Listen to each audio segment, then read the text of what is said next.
What if the Queen's final act wasn't forgiveness, but judgment? Picture this. A quiet room. Heavy curtains. No cameras. No press. Just polished wood, controlled breathing, and a single voice cutting through the stillness. Princess and stands with a document in her hands. Not emotional. Not trembling. Calm. Almost surgical. Before we continue, please hit the like button, subscribe to the channel, and turn on the notification bell for updates. And then she reads the line no one believed would ever be spoken aloud. No inheritance for Prince Harry. No inheritance for his children. Everything passes to William. Pause right there. Let that sink in. Because if this were just about money, the story would already be over. But it's not.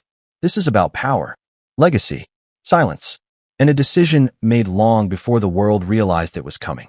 So ask yourself this right now. Would a grandmother really do this to her grandson? Unless she believed something far bigger was at stake? That question is where this story begins. For years, the public was told a simple narrative. A fractured family. A misunderstood prince. A modern love story colliding with an ancient institution. Interviews, documentaries, memoirs. Tears. Accusations. Carefully chosen words meant to frame one side as victims and the other as cold, outdated, even cruel. But here's the uncomfortable truth most people never stop to consider. The Queen didn't speak publicly. She didn't fight back. She didn't explain herself. She waited. And when she finally acted, she did it in the one place where emotions don't matter, public opinion doesn't apply, and explanations aren't required. Her will. This isn't a story about a sudden decision made on a deathbed. It isn't about spite. And it certainly isn't about favoritism in the way social media likes to frame it. This was deliberate, methodical, final. And it was designed to send a message that would outlive her. Think about the timing. Think about the silence. Think about who was chosen to read the document aloud. Princess Anne. Not Charles. Not William. Not a lawyer hidden behind formal language. Anne. The royal known for duty over warmth. For discipline over drama. For never needing applause. Why her? Because when something must be done without hesitation, without apology, and without emotional collapse, you don't choose the softest voice in the room. You choose the one who won't flinch. But let's rewind, because to understand the shock of that moment, you have to understand what everyone expected to happen. Most people assumed the Queen would take the middle road. Perhaps a reduced inheritance. Perhaps assets placed in trust. Perhaps symbolic gestures meant to keep peace while still protecting the crown. No one expected total exclusion. Not Harry, not Meghan, and not even some inside palace circles. Why? Because for centuries, the monarchy has survived by smoothing edges, not sharpening them. By absorbing scandals rather than detonating them. By keeping family matters private and money quietly distributed to avoid public embarrassment. So why break tradition now? Why risk backlash? Why risk appearing heartless? The answer is uncomfortable, and it's why this story matters right now. Because this wasn't about what Harry said. It was about what he represented. From the moment Harry stepped away, something fundamental shifted. The monarchy wasn't just being criticized. It was being commercialized. Personal grievances were no longer private disagreements. They became global content. Monetized narratives. Weaponized emotion. And here's the contradiction that rarely gets discussed. Harry claimed he wanted freedom from the institution. Independence. A life outside royal control. But independence comes with a price. You don't get to reject the system and still demand its protection. You don't get to burn the bridge and complain when the other side stops sending supplies. That tension sat unresolved for years. And the Queen, contrary to the image of a passive figurehead, noticed every detail. She noticed the timing of interviews, the choice of words, the contradictions between "we want privacy" and multi-million-dollar media deals. She noticed how grievances hardened into branding, how family pain became serialized content. And perhaps most importantly, she noticed something few people talk about openly. The crown doesn't just survive on tradition. It survives on containment. Once a royal steps outside the perimeter and begins reshaping the narrative from the outside, they are no longer just family. They become a variable, a risk. Now ask yourself this. If you were the guardian of a 1,000-year-old institution, what would scare you more? A rebellious prince inside the system, or a former prince free to redefine it from the outside? That's the lens through which this will must be understood. Because wills aren't emotional documents. They are legal weapons. They are the last place where ambiguity goes to die. Every word is chosen. Every omission is intentional. And when Princess Anne reached the section concerning Harry, the language wasn't vague. It wasn't softened. It didn't leave room for reinterpretation. It closed the door. Not just on Harry. On his lineage. And that's where the story turns from shocking to chilling. Because excluding Harry alone would have been one thing. But excluding his children? That crossed a psychological line. It transformed the decision from personal consequence into generational statement. This is where viewers often say, "That's too far. This must be cruel. No grandmother would do that." But history tells a different story. Royal wills have never been about affection. They've always been about stability. About preventing future disputes before they erupt. About locking down assets so tightly that no one can use them as leverage later. The Queen had watched family conflicts destabilize the monarchy before. She saw how unresolved grievances fester. She witnessed abdication crises, divorces, scandals, leaks.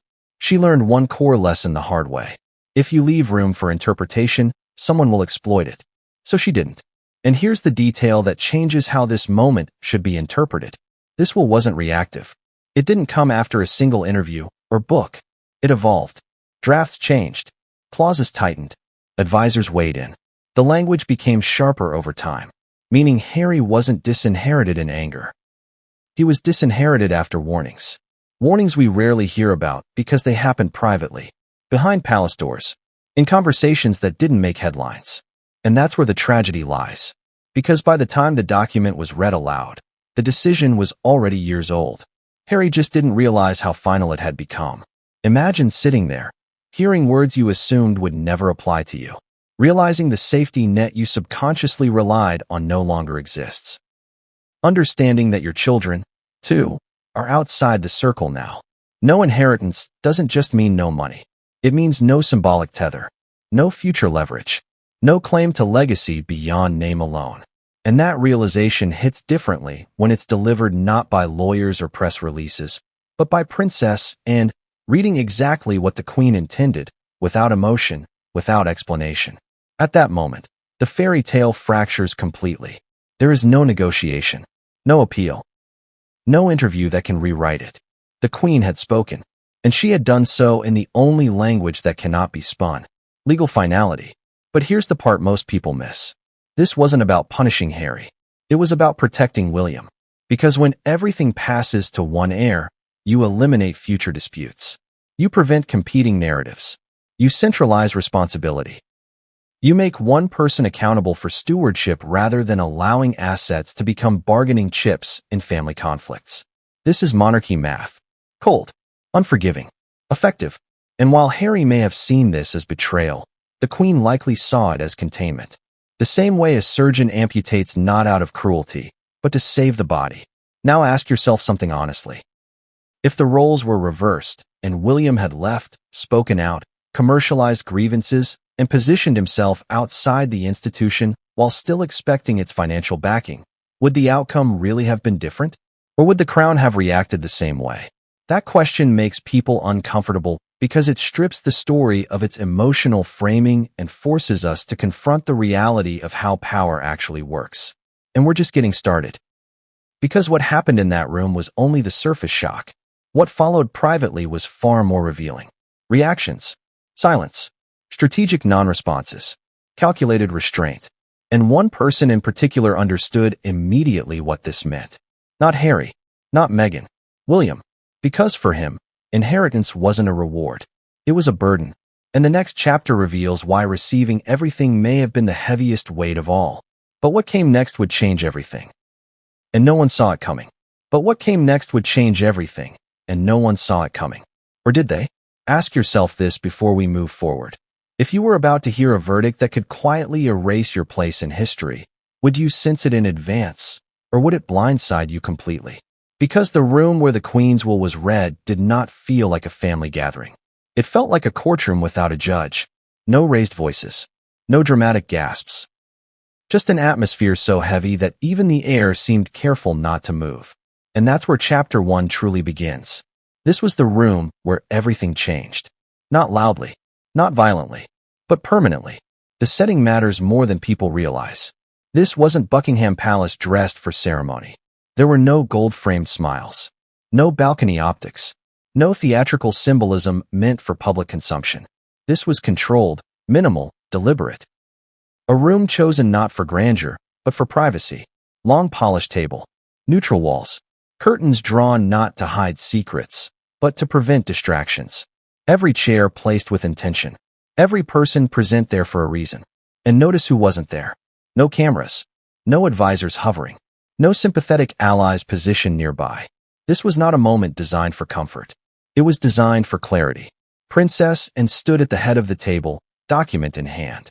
Not shaking. Not sentimental. She didn't clear her throat for attention. She didn't look around the room seeking eye contact or reassurance. She didn't need it, and has always carried herself like someone who understands that duty doesn't ask how you feel. It asks whether you will act. And in that moment, she wasn't a sister, an aunt, or a daughter. She was an executor. Now here's something most people don't consider. Executors aren't chosen for warmth. They're chosen for reliability, for emotional restraint, for the ability to deliver difficult truths without softening the edges. That alone should have signaled what was coming. As Anne began to read, the early sections sounded normal, predictable, even. Assets designated for institutional continuity. Provisions aligned with tradition. Language that echoed centuries of precedent. It lulled the room into a dangerous assumption that this would be business as usual, that whatever disagreements existed, blood would still count for something. That assumption was wrong, because while Anne's voice remained steady, the words themselves began to narrow.